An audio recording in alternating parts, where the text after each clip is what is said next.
Le Grand Dialogue. Sigi Kafoba. Edouani wa Makaran. Le Grand Dialogue, l'émission de débat du studio Tamani sur votre radio. Chenni Beri. Halid Maouli. Chenni Beri. Sigi Kafoba. Le Grand Dialogue. Sur 85 radios et en live sur Facebook, à travers le pays, vous pouvez écouter et suivre le forum de la presse de Studio Tamani. Ce soir à 21h30 sur Énergie TV et 23h15 sur Renouveau et Beledougou TV.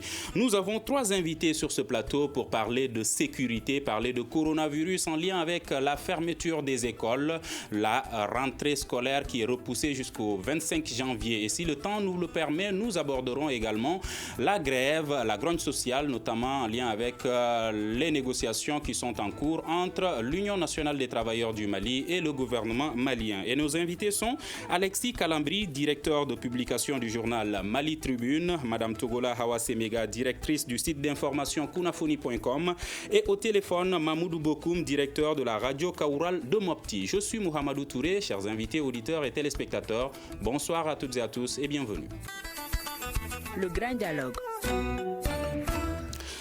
Pour ce forum de la presse, nous allons commencer par la situation sécuritaire dans le pays, notamment à Bounti, où plusieurs versions sont données par rapport à des frappes aériennes. Le gouvernement du Mali, à travers un communiqué publié hier, qui annonce qu'une trentaine de djihadistes ont été tués, alors que des civils au centre du pays témoignent que ce sont des civils qui ont été tués à Bounti. Alors, Mahmoud Bokoum, comment cette information et les différentes réactions sont accueillies dans la région de Mopti à ce jour? Merci bien Mamoudou. Écoutez, dès l'annonce de cette frappe involontaire, disons pour certains et volontaire pour d'autres, des versions diverses. En réalité, avant la publication du communiqué du ministère de la Défense, en tout cas nous avons eu des civils qui ont témoigné que vraiment c'était une cérémonie de mariage. Bon, ça reste des témoignages, nous ne sommes pas allés sur le terrain pour vérifier, mais ce qui est sûr, il y a eu des témoignages vivants qui l'ont confirmé et viennent subitement de communiquer également du gouvernement qui atteste que c'est 30 djihadistes qui ont été tués. Et avant cela, Barkhane a reconnu que c'était une bavure. Bon, voilà. Donc, il y a plusieurs versions, mais il faut quand même investiguer pour voir la réalité. Mais toujours est-il que ce qu'il faut retenir, c'est que la population, dans sa grande majorité, estime que ce sont des civils qui ont été tués. Barkhane a annoncé qu'une opération a été menée qui a permis de tuer des djihadistes. Mais est-ce qu'elle a parlé de bavure? Pour un premier temps, c'était ce qui avait été dit, mais c'est après que le communiqué, selon les informations que nous avons reçues par-ci et par-là, mais c'est après qu'ils ont sorti ce communiqué officiel prétextant, pour dire plutôt que ce sont des djihadistes qui ont été tués. Alors, Alexis Kalambri, qu'en est-il de cette situation? Quelles sont les versions? Oui, alors, les faits, il y a eu une frappe. Il y a eu des blessés et des morts corroborés par MSF qui a dit s'être rendu sur place et avoir apporté assistance à des blessés et même rapatrié des morts.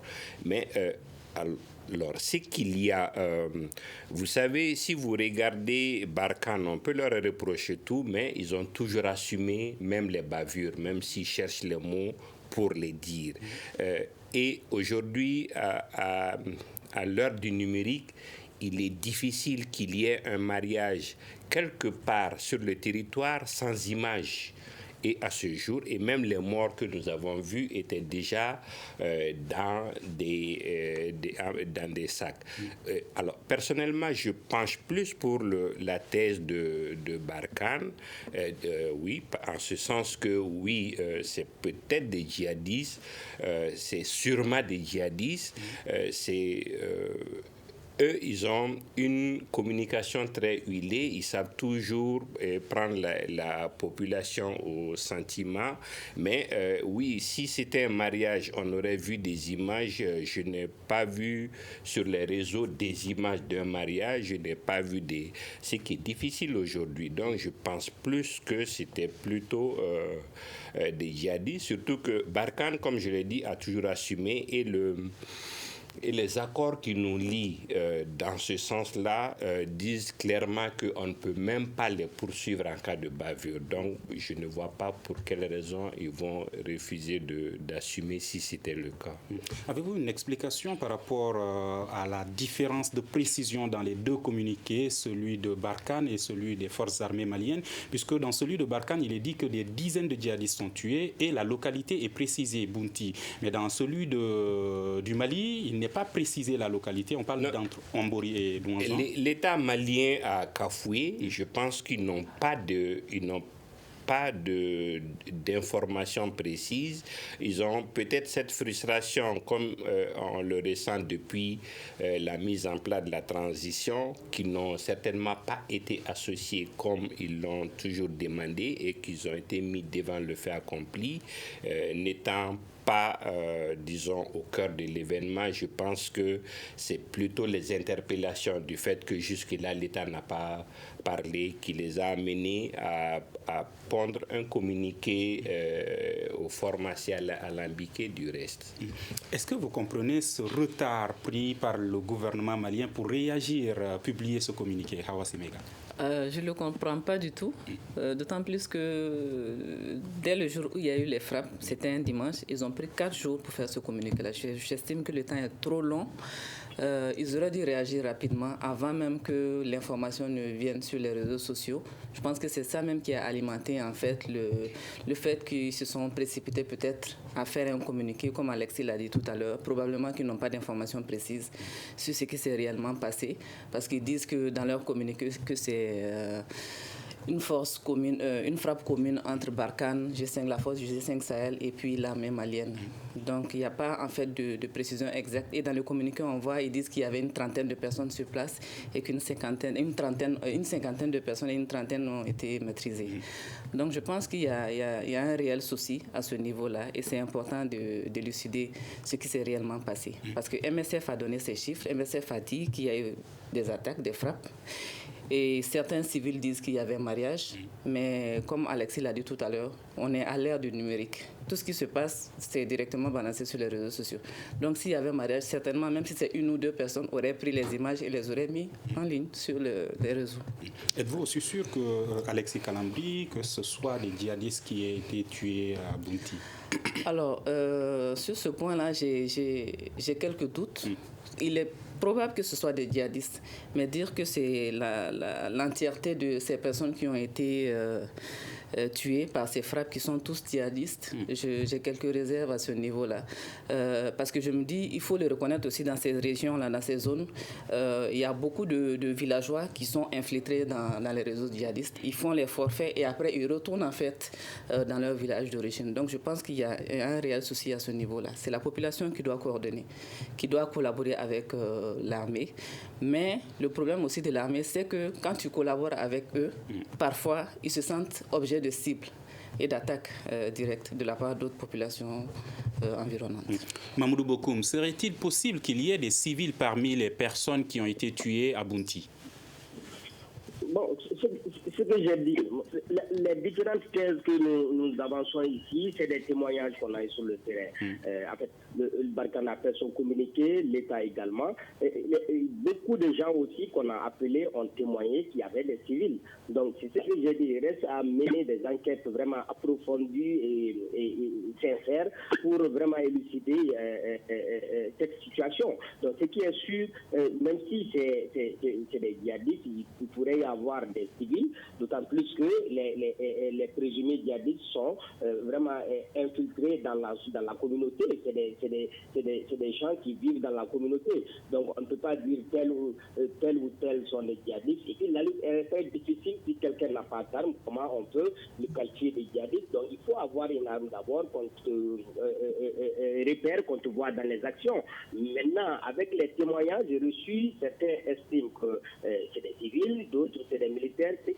Il n'y a qu'une enquête indépendante, sincère, qui puisse vraiment donner, qui puisse éclairer cette situation. En tout cas, comme ça, là, c'est très difficile, c'est toujours des suppositions, c'est toujours chacun va défendre son point de vue. Ce n'est que ça, sinon aucune personne aujourd'hui, à l'heure où nous sommes, ne peut te dire concrètement, voilà ce qui s'est passé. Chacun défend vraiment sa cage.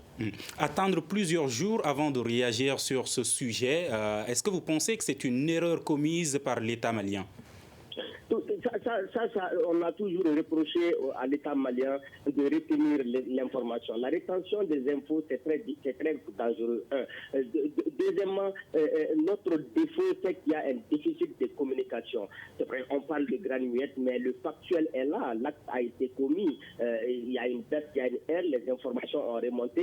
Qu'est-ce qui empêche l'État de donner sa version de fait ou quand même d'informer les gens sur les factuels, ce qui est fait. Donc vraiment, d'attendre 96 heures, c'est-à-dire 4 jours, pour annoncer qu'ils ont fait ceci ou cela, ou pour annoncer que tel acte a été commis, moi je crois que vraiment c'est une erreur monumentale qui ne devrait pas arriver.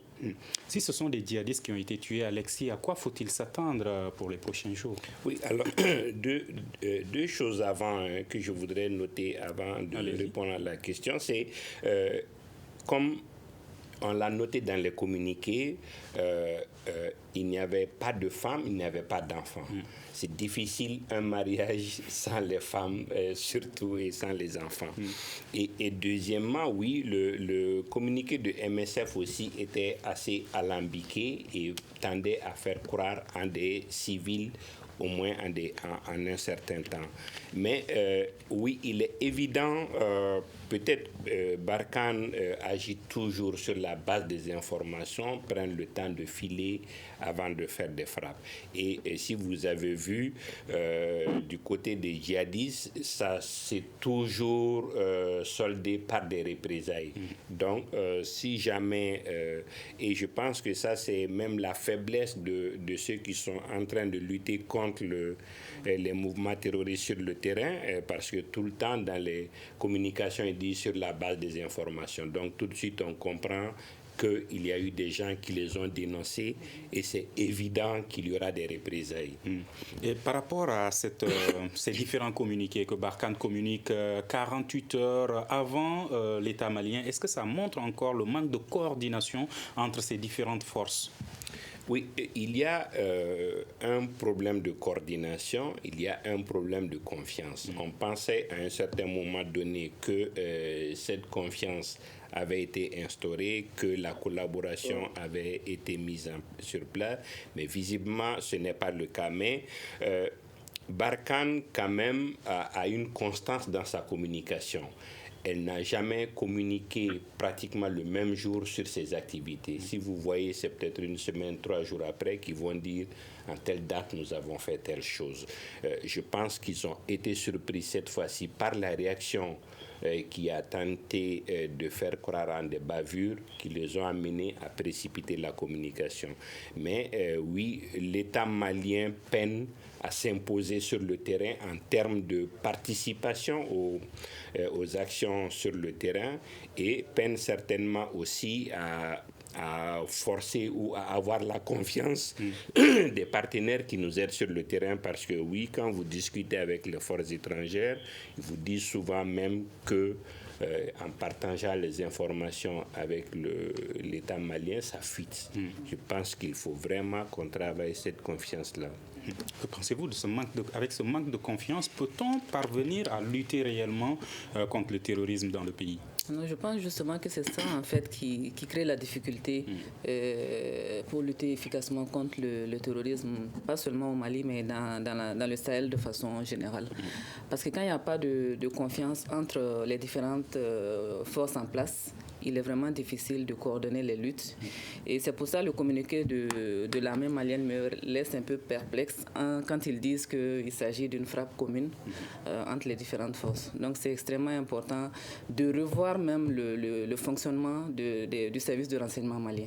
C'est important. Et c'est dans ce contexte que la situation de Farabougou continue d'inquiéter encore les populations. Mamoudou Bokoum, qu'en est-il sur place? Bon, il y a Farabougou à côté, nous aussi, il y a notre Somadougou à côté. Donc, au niveau de la région de Mopti et plutôt au niveau des régions de Ségou et de Mopti, on suppose que les choses sont en ébullition. Farabougou est assiégé, certes, mais à Somadougou, à quelques 35 km de Mopti aussi, ça ne va pas. Là, c'est entre forces armées et chasseurs d'Ozo. Donc, ça veut dire que cette situation, elle est en train d'être amplifiée à ces deux niveaux, au niveau de la région de Ségou et au niveau de la région de Mopti. Imaginez depuis le 27 décembre ce qui s'est passé à Bongil entre les militaires et les Dozo. Le 4 janvier, la même chose reprenne jusqu'à ce qu'il y ait eu mort d'homme. Ça veut dire que quelque part, il y a ce divorce entre, il faut l'appeler comme ça, ce divorce entre les forces de sécurité, de défense et de sécurité et les chasseurs d'Ozo. On le suppose. Mais de toute façon, rien ne va entre eux et c'est la population qui souffre parce qu'il y a eu 2 fois, sinon 72 heures que la route nationale numéro 6 est coupée, interrompue plutôt à cause de ces différends entre ces deux corps. Ça veut dire quoi? Il faut que l'État prenne sa responsabilité. Il ne faut pas qu'il sous-traite la sécurité des populations par X ou par Y. Moi, je crois que c'est le moment de sortir les muscles aujourd'hui au niveau et de Farabougou et au niveau comment on appelle, de la région de Mopti ici, pour que cette paix dont on aspire à tout moment, pour que cette paix puisse revenir. Sinon, comme ça, on dialogue, on négocie, on ne sait pas qui doit assurer la sécurité de qui. Donc, comme ça, tout est mélangé, Mahmoudou. Donc, je crois que l'État doit vraiment être présent de façon significative et sortir les muscles s'il le faut pour assurer cette sécurité au niveau des Farabougou et au niveau de la région de Mopti. Alexis, par rapport aux informations que vous pouvez obtenir, est-ce que ces habitants se sentent aujourd'hui abandonnés par l'État malien? Oui, bien sûr. En tout cas, à Farabougou, où Mali Tribune a l'habitude d'envoyer des équipes de reportage, il y a ce sentiment d'abandon. Certes, il y a eu après le forum de Nyono qui n'a rien donné. Et aujourd'hui, on ne sait pas exactement ce qui se passe sur le terrain.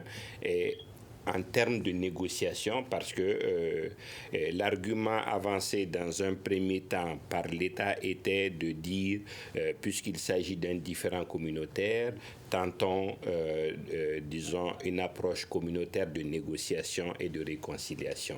Et ça n'a pas marché. Je pense que, quelles que soient les options adoptées, il faut d'abord libérer les zones, y compris, s'il le faut, par la force, de sorte qu'après, on puisse discuter. Mais on ne peut pas laisser des populations au centre du pays comme ça devenir otages et avoir l'impression d'être abandonnés. Aujourd'hui, en tout cas, à Farabougou, la situation demeure. Est-ce qu'il se passe quelque chose? Est-ce que l'État fait des choses? En tout état de cause, le constat est que les populations sont assiégées et de plus en plus n'ont même pas le droit d'aller dans les champs. On a même appris des cas de champs brûlés parce qu'on demande maintenant aux populations de payer pour leur protection, de payer et tous ceux qui refusent sont victimes de représailles. Mais oui, il y a des questions sur lesquelles on n'a pas à tergiverser. Je pense qu'il il est indispensable qu'il y ait la triptyque, la force, la négociation et le développement. Mais et il faut ajouter à cela la communication parce que oui, il faut rassurer les gens que quelque chose se passe et on n'a pas l'impression que quelque chose se passe. Alors, Séméga, Alexis a évoqué le forum de Nyono. Quelle utilité de ces multiples rencontres qui ont déjà eu lieu dans le pays en faveur de la paix et la réconciliation? Je pense que l'utilité, l'impact n'est pas du tout visible parce que les populations se réunissent dans des salles, discuter, échanger, mais ne pas aller à la rencontre directe des populations qui sont directement concernées par ces phénomènes-là. je vois pas franchement l'utilité, l'impact réel sur les populations. D'autant plus qu'il y a quelques jours, des informations qui nous sont revenues de Molodo, juste à côté de Nyono, pardon. Il y a des villageois qui se plaignaient du fait qu'on les interdit d'aller cultiver dans leur propre champ. Il y a même une personne qui a été assassinée parce qu'il a osé il essayait de cultiver. Et là, il y a un sérieux problème de confiance entre la population et l'État et les forces de sécurité précisément, parce qu'ils estiment qu'ils ne sont pas suffisamment protégés. Et ces zones-là, Nyono, Molodo et tous les environs de Ségou sont en permanente insécurité, alors que c'est la région risicole. Et s'il n'y a pas de culture, on risque d'aller vers la famine dans quelques temps, dans pas longtemps d'ailleurs. Est-ce l'objectif de ces personnes qui empêchent ces populations d'aller cultiver? Oui, je pense que c'est l'objectif visé, parce qu'ils se disent que si la population a quelque chose à manger, ils seront tranquilles. Mais si la famine commence à venir, ça va les inciter à se révolter et à faire des actes inimaginables. Mamadou Bokoum, est-ce que c'est parce que les vrais acteurs ne sont pas impliqués dans ces différentes rencontres-là que les objectifs ne sont pas atteints, comme l'ont souligné Alexis et Awa Semega tout à l'heure? Exactement, je voulais rebondir sur ce transfert. En fait, au niveau de la région de Mopti, où je crois maîtriser, on a eu des avancées, notamment dans le secteur de Djéné. Donc, il y a eu des négociations avec les vrais acteurs, c'est-à-dire ceux qui portent les armes, notamment les chasseurs d'oiseaux et les présumés djihadistes qui sont dans la brousse. Ils ont échangé, ils ont négocié, ils ont signé un pacte depuis août dernier jusqu'à présent. Moi, je crois que, en tout cas, dans le Guineri, c'est-à-dire de Guinée jusqu'aux alentours de Fakala, tout le monde est en train de faire son travail.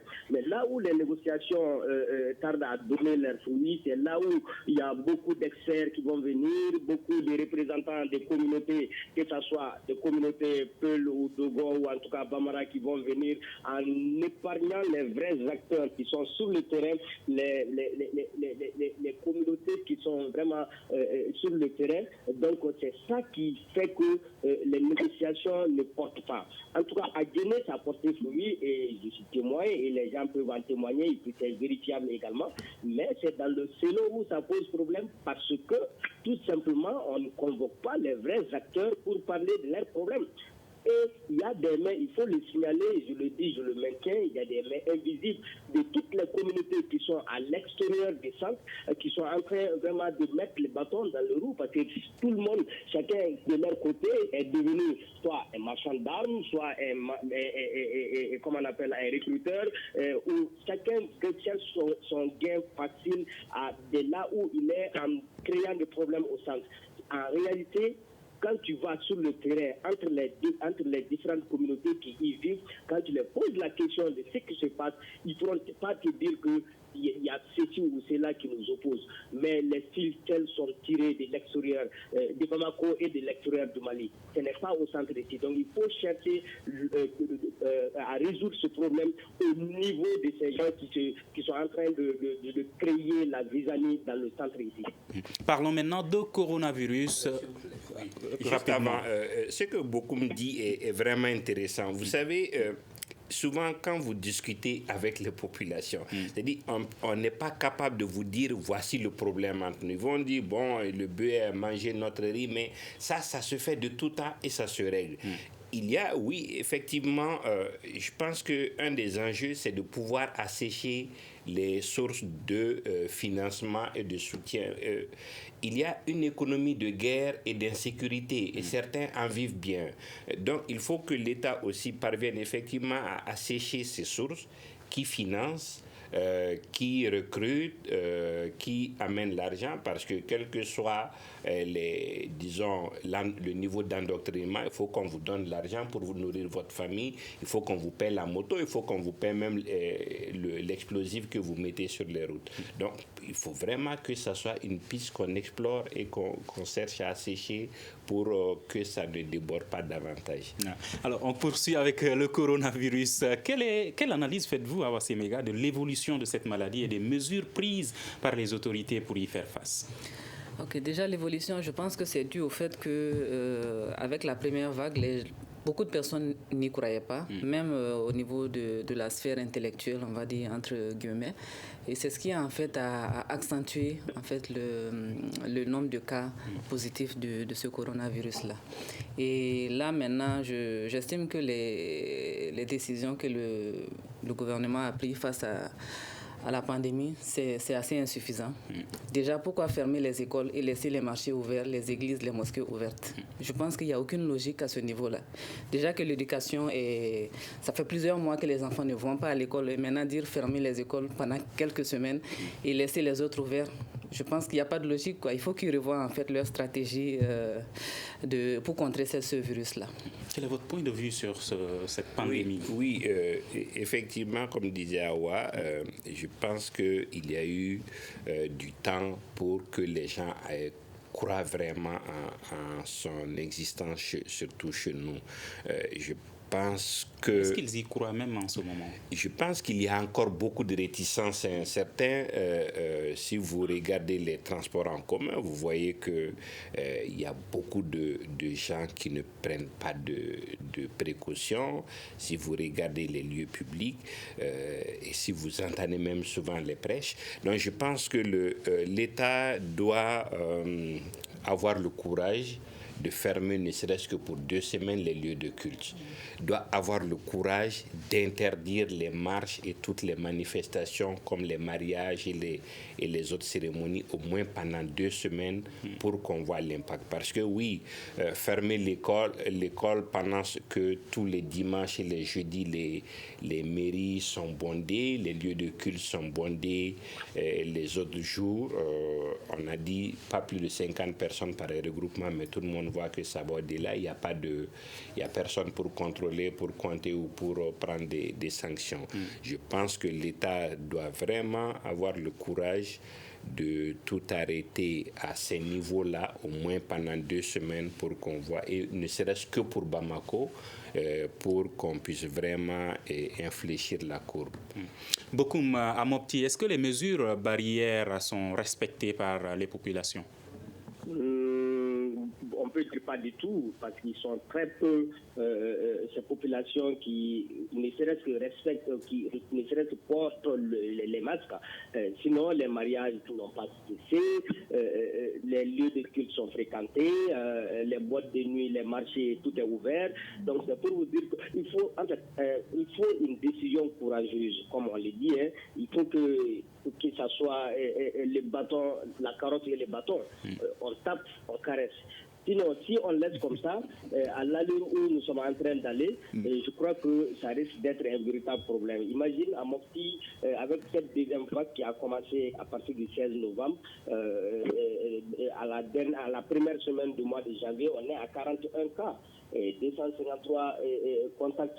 Imagine. Donc, si ça continue comme ça, d'ici la fin de janvier, où est-ce qu'on va aller? Et deuxièmement, les gens ne font pas le test. Les gens ne respectent pas les distanciations. Aucune mesure barrière édictée par l'État n'est respectée. Et on prend des décisions, on les lit dans les médias, et on dit que ceci est interdit par rapport à ceci ou cela, et aucune suite.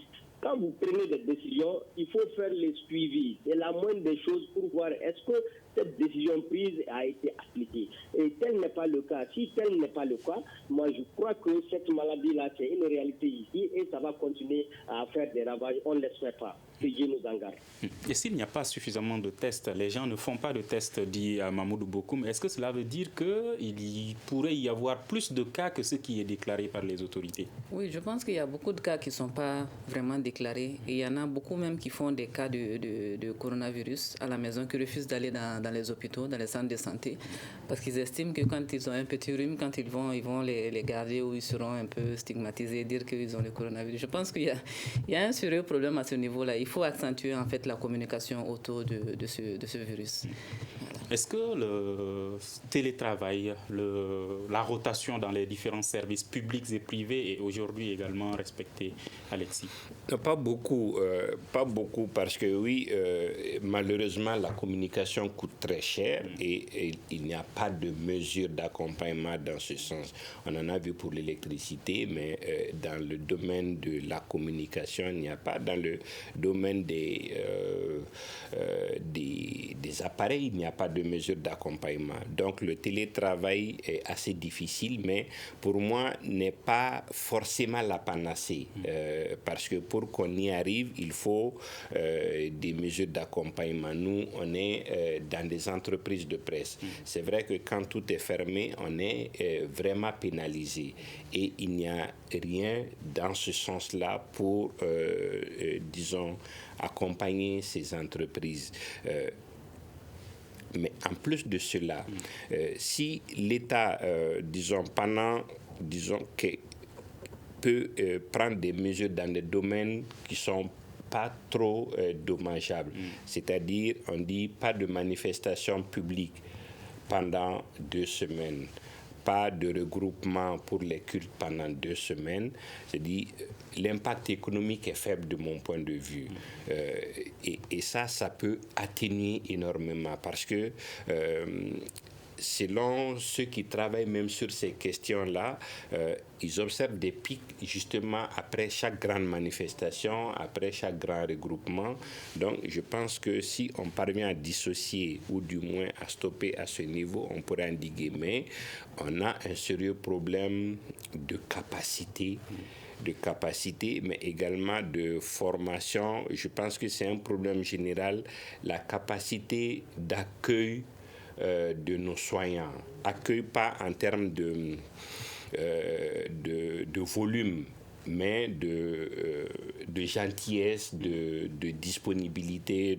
Ça manque, je pense, dans la formation de nos soignants. Le patient est vu très souvent comme quelqu'un qui dérange, quelqu'un qui vient perturber la tranquillité. Je pense qu'on doit travailler sur cet aspect pour que les gens aient même à la limite du plaisir à aller pour savoir leur situation, pour faire leur bilan, mais quand on est déjà stressé parce qu'on sait qu'on sera mal accueilli, ça compte énormément. On parle d'information et de sensibilisation. Est-ce que les médias maliens également apportent leur contribution, jouent leur rôle sur cet aspect? Vous savez, on a vu une erreur avec le sida. On pensait qu'on allait tirer les leçons pour corriger cette fois-ci. Malheureusement, ce n'est pas le cas. Chaque fois qu'il y a de gros sous, on va dire comme ça, en jeu, la communication est faite à d'autres niveaux. Ce n'est pas les spécialistes de communication qui communiquent, c'est des médecins, c'est d'autres de l'administration qui ont pris ça et qui communiquent très mal. C'est ce qui a d'ailleurs amené ce dysfonctionnement où, à la limite, on a l'impression que c'est vu en certains milieux comme une maladie honteuse. On ne fait rien de mal en attrapant la Covid. Mais la communication a été tellement mal faite parce que, justement, faite en dehors des spécialistes, qu'il y a un blocage. On l'avait vu avec le sida, mais les autorités n'ont rien fait pour corriger et on a ce dysfonctionnement encore avec la Covid. Mamoudou Bokou Mamopti, est-ce que les médias contribuent à sensibiliser, informer les populations sur cette maladie du coronavirus? Effectivement, les médias sont en train de jouer leur rôle parce que nous, on a dit au niveau local, on a dit à tous les médias vraiment de parler de cette maladie dans les différentes émissions, de rappeler les mesures barrières. Ça, c'est ce que nous pouvons faire. Maintenant, Alassi a souligné un point, s'il s'agit de mettre des sous, il y a beaucoup de professionnels de communication qui vont venir se planter, qui vont monter des projets, qui sont financés par-ci, par-là, et le dernier recours, ça va être les médias. Donc, à César, ce qui appartient, tant que ça, ce n'est pas fait, ça va être un problème. Parce que ceux qui se sérisent en agents de communication, en communicateurs expérimentés, etc., ils vont prendre le marché et ils viennent, ils sous-traitent avec les médias sur place. Donc, ça veut dire que ce qui va être injecté dans la communication ne le serait plus. Donc, il y a beaucoup comment on appelle là, beaucoup de partage à ce niveau. On est contre personne, mais ce qui est sûr, il faut donner à César ce qui l'appartient. Si tel n'a pas été le cas, si tel n'est n'est pas le cas, je suis sûr que cette lutte-là, ça va être très très compliqué, la façon dont les choses sont en train d'aller. Parce que tout le monde s'est érigé en communicateur, tout le monde s'est érigé à je ne sais quoi. Donc c'est ça le véritable problème. Donc vraiment, il faut qu'on remette à César ce qui l'appartient.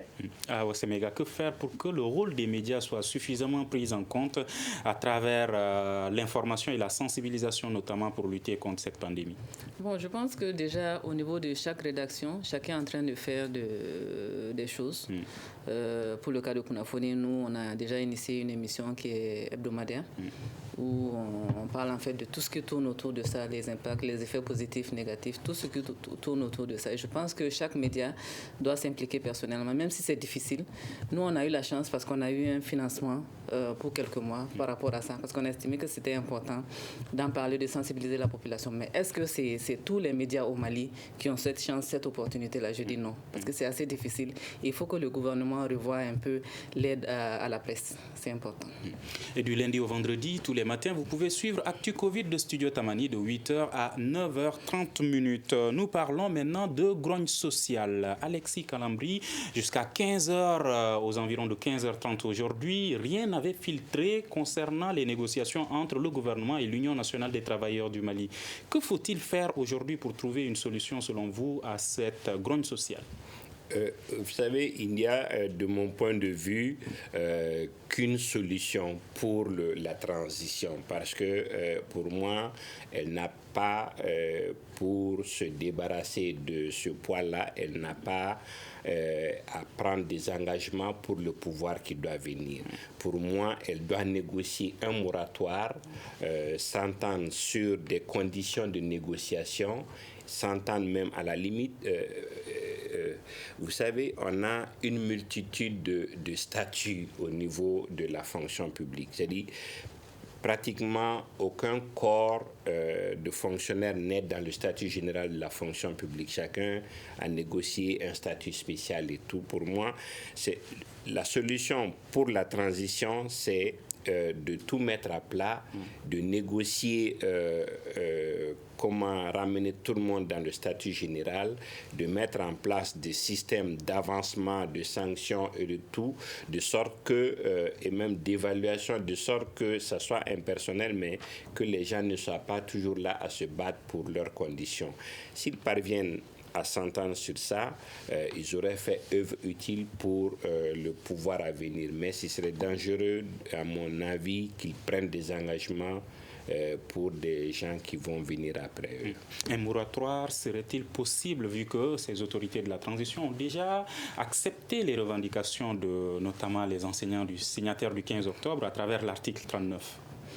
Ça va être difficile, mais je pense que c'est plutôt Ibeka qui avait accepté signer cet article 39-là.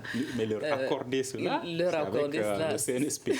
Ce sera assez difficile quand même, ce sera assez difficile. Mais comme Alexis l'a dit tout de suite, ils n'ont pas à prendre des décisions parce qu'ils sont là pour un temps précis, bien délimité, qu'on connaît déjà. Donc ils peuvent essayer de négocier, voir comment est-ce qu'on peut trouver des solutions aux problèmes existants et ne pas faire fi des problèmes qui existent. C'est extrêmement important. Voilà. Est-ce qu'il faudrait chercher des médiateurs qui sont écoutés par les différentes parties pour que ces négociations puissent atteindre leurs objectifs? Oui, je pense que c'est important de trouver des gens, des acteurs qui peuvent être écoutés réellement par les différentes parties, parce que déjà avec l'UNTM qui avait durci le ton, on a vu l'impact que ça a eu pendant ces, je pense, 4 ou 5 jours. Et c'était assez compliqué. Et il est important aussi de faire des concessions. Je pense que les grévistes, aussi bien les grévistes que le gouvernement de transition, doivent faire des concessions et voir qu'est-ce qui peut aller au bénéfice de la population du pays de façon générale. Mamoudou Bokoum, comment cette grogne sociale est ressentie dans la région de Mopti? En fait, c'est la souffrance des populations seulement, parce que rien ne marche. Les services administratifs, ça ne bouge pas, au niveau des finances, ça ne va pas, à l'hôpital, etc. Partout où tu vas, c'est la population seulement qui va en partir. Maintenant, qu'est-ce qu'il faut faire? C'est très important de réclamer ses droits, c'est très important de négocier vraiment une meilleure condition, de chercher une meilleure condition de vie pour sa corporation. Mais il faut aussi penser à cette pauvre population majoritaire qui est là, qui est en train de souffrir à cause de ces revendications. Deuxièmement, est-ce que si les autorités de transition s'engageaient à satisfaire cette doléance, est-ce qu'elles pourront prendre ça en charge? Parce que l'incident budgétaire est très grand, de telle sorte qu'ils ne pourront pas supporter. Donc, qu'est-ce qu'il faut faire? Il faut voir, il faut mettre vraiment la fibre patriotique en avant et du côté des syndicats de mettre balle à terre et du côté des autorités aussi d'éviter le mépris des syndicats.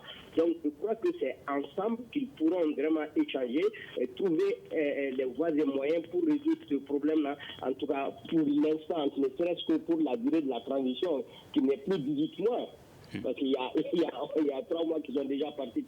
Donc, c'est important pour les uns et les autres de mettre dans la terre, de trouver un terrain d'entente pour le bonheur de la population. Tout ce qu'ils font là, si c'est bien, c'est la population qui va ressentir. Et si c'est mauvais, c'est cette même population qui va ressentir. Et si la population vraiment est asphyxiée, ça risque d'être un autre problème. Et on va multiplier des champs de bataille encore et qu'il ne faut même pas, qui n'est même pas la peine. Il nous reste 4 minutes. Un dernier tour de table sur un sujet d'actualité, des personnes qui sont arrêtées pour atteinte à la sûreté de l'État et les avocats de Boubou Cissé qui ont annoncé ce vendredi qu'ils doutent des capacités de la justice malienne à pouvoir juger le cas de Boubou Cissé qui dit s'être caché à l'intérieur du pays parce qu'il a peur pour sa vie. Alors, quelle analyse faites-vous de ces différentes arrestations, Alexis Calambri? Ça met mal à l'aise parce que si vous avez suivi le procureur, on est gêné de répéter ce qui ressort de l'arrêt. C'est très gênant, c'est superficiel de mon point de vue pour que ça soit des choses qu'on puisse même répéter. Parce que franchement, on est à un niveau où on a besoin de l'énergie de tout le monde, concentré sur nos vrais problèmes. Et je ne vois pas comment des civils vont menacer l'État dans un système démocratique, comment on peut, par des actes maraboutiques étant cartésiens, menacer la stabilité d'un État. Pour moi, c'est gênant de parler de ces questions, ça ne fait pas grandir une nation. On est une nation, on est un pays qui a énormément de problèmes, qui doit chercher à se sortir et qui doit mobiliser toutes les énergies autour de ces questions-là. À la limite, s'il y avait des choses, surtout que les accusations ne sont pas précises, à la limite qu'on sorte des accusations précises, qu'on juge les personnes, mais pas de ces façons-là.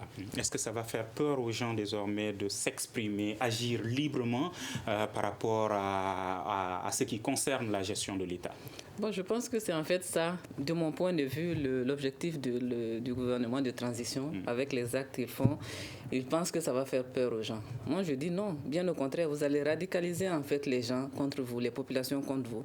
Parce que ce qui est dit, la première réaction que j'ai eue quand j'ai lu un peu l'arrêté du procureur, ça m'a fait rire. J'ai dit, mais attends, comment est-ce qu'on peut évoquer ces points-là pour dire que telle personne a marabouté, a amené des trucs à la présidence? C'est des faits fallacieux. Et je pense que le gouvernement doit sortir de ces considérations-là.